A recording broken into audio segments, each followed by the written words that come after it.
Allora, eccoci qua, proprio due parole, ma dobbiamo darle perché poi il nostro target è molte volte interessato proprio a questo. Case di riposo, persone anziane, invecchiamento che aumenta, famiglie che non riescono a sostenere gli oneri anche di carattere economico per un supporto alle persone anziane. Se poi queste devono entrare in casa di riposo, abbiamo visto che tra l'altro le rette sono aumentate un po' ovunque, sono comunque molto alte per le pensioni. Immaginiamo per le pensioni di un domani, mi viene da ridere, tra virgolette, perché sarà...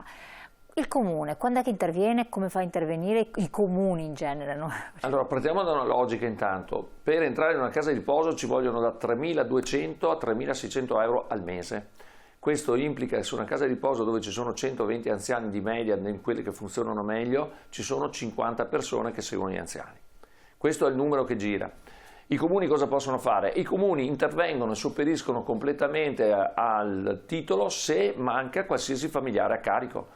Quindi se domani mattina io mi trovo con un anziano che non ha parenti, che non ha nessuno, che non ha niente, il comune deve intervenire e sopperire. Però se parliamo di anziani dobbiamo fare un passo indietro. Intanto dobbiamo capire qual è il modello che ci si presenta oggi. Il modello che ci si presenta oggi è quello della casa di riposo. La casa di riposo strutturata, la casa di riposo dove l'anziano in qualche maniera viene in parte ospedalizzato. Questo sistema può funzionare, non potrà essere per tutti prima di tutto, perché fisicamente il numero di queste case di riposo non potrà crescere all'infinito. Secondo, abbiamo l'aspetto che l'invecchiamento aumenta, allora bisogna creare modelli diversi dove l'anziano viene, se possibile, rivalutato a casa e quei 3.600 euro in qualche maniera li anticipiamo, quindi ci vuole della prevenzione e troviamo il modo di gestire l'anziano in maniera diversa, perché se no spendiamo un sacco di soldi. Okay. In più il sistema prima o dopo non regge, quindi tra sindaci in questo momento tutti chiediamo di fare case di riposo, la casa di riposo standard che riconosce la Regione Veneto sono 120 posti, fare una casa di riposo costa dai 10, 8, 10, 12 milioni di euro e naturalmente i costi vi li ho appena detti. È un modello che nel tempo non potrà reggere, quindi bisogna di corsa andare a fare una rettifica di questo modello perché le case di riposo così come le intendiamo è giusto che ci siano, però devono essere utilizzate diciamo da una parte terminale, chiamiamola così, della propria vita. Dove è possibile che l'anziano resti in famiglia, resti a contatto con i nipoti, abbia capacità di continuare a vivere, abbia dei passaggi intermedi, ad esempio su edifici condivisi, dove c'è un infermiere, dove c'è un medico, dove anche se non deambula bene può ancora vivere per conto suo e così via. Quelli sono le strutture che sicuramente dovremmo in qualche maniera mettere in moto, perché prima di tutto un anziano quando vive in autonomia o insieme ad altri, però sempre con la sua autonomia, mantiene anche diciamo, un suo tono, un suo modo di vivere e così via. Se vive in famiglia ancora meglio, perché sappiamo benissimo dagli studi che sono stati fatti che la cosa che fa vivere di più la gente sono i rapporti. Cioè la gente che vive dei rapporti più completi vive in maniera migliore, anche se se ha delle patologie ed è limitata. Certo. Quindi su questo stiamo lavorando, bisogna lavorare anche perché il modello non regge, cioè se noi continueremo a pensare a un sistema, chiamiamolo così, di ospedalizzazione grosso modo per i nostri anziani, questo ha dei costi talmente pesanti e oltretutto un numero limitato nei confronti di un'esplosione che stiamo avendo in atto di anziani che soprattutto aumentano la loro vita e sappiamo benissimo che arrivano sia agli 84 anni ma abbiamo il gap degli ultimi 10 che richiede un sacco di patologie. Se voi tenete conto che la Regione Veneto per il 65% della sua spesa investe in persone che hanno 5 patologie e sono anziane. Certo, quindi sì. No, il problema che si pone è capire come potremo farlo in futuro quando gli anziani aumenteranno in maniera vertiginosa e non abbiamo gente che ricopre questo tipo di problema. Magari pensare dei quartieri proprio dedicati sì. Anche infrastrutturalmente. Manca 3 minuti, purtroppo non ce la facciamo. PNRR, che cos'è? Una valanga? Allora, il PNRR in 30 secondi. Arrivano soldi per i comuni, sì o no?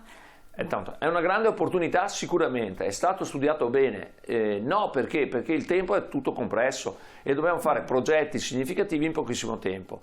Poi siamo un paese che ha fatto tanto cambi di governo, naturalmente questo comporta termini, lungaggini e poi abbiamo delle piattaforme che mettono insieme di tutto e di più. I comuni sono sottodimensionati perché mancano di personale, c'è stato un cambio generazionale perché grazie all'anticipazione delle pensioni tanti tanti che avevano esperienza sono andati in pensione, quindi ci troviamo in mezzo alla tempesta in cui abbiamo pochi soldi correnti, cioè quelli che servono per vivere tutti i giorni nei nostri comuni. Abbiamo l'opportunità di fare dei bandi, il mio comune ad esempio ha portato a casa già 6 milioni di PNRR, siamo sottodimensionati per andare a gestire questi 6 milioni, al tempo stesso abbiamo delle piattaforme molto complicate messe in moto dal governo, nelle quali fino all'ultimo giorno, finché io non finisco fino all'ultimo dettaglio di quel progetto, c'è il rischio che la Comunità Europea richieda indietro tutti i soldi a me se non finisco entro i termini e li chiede al sindaco. Quindi immaginate, su questo sistema angosciante in cui siamo messi dentro tutti, abbiamo una grande opportunità e quindi i sindaci si sentono questa responsabilità di portare a casa il più possibile.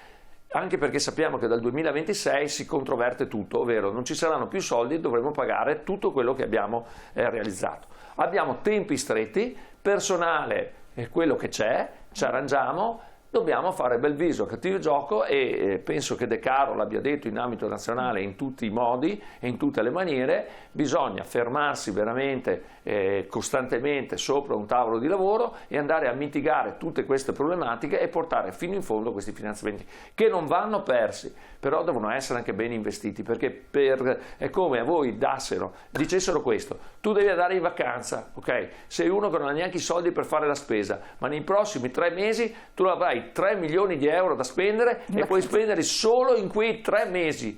Dopo, il giorno dopo, continui ad essere l'affamato di prima e devi tornare in mensa. Allora, capite bene che dobbiamo centrare bene l'obiettivo, perché se siamo bravi facciamo una struttura che ci permette di campare anche dopo. Se buttiamo via i nostri soldi siamo morti per sempre, perché poi a livello comunitario abbiamo 1/3 di soldi che sono regalati, per modo di dire, ma sono stati dati, e 2/3 che dobbiamo tornare indietro. Quindi dobbiamo stare molto accorti e molto attenti, però faremo di tutto per fare del nostro meglio e come ANCI sicuramente ci stiamo impegnando.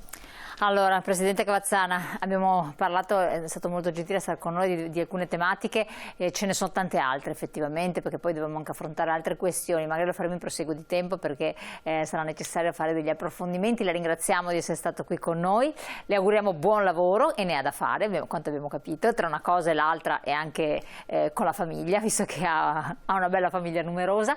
Grazie a voi telespettatori di averci seguito e di aver partecipato con i vostri messaggi, rivedete in replica la puntata sul nostro sito internet. Grazie e buon proseguimento.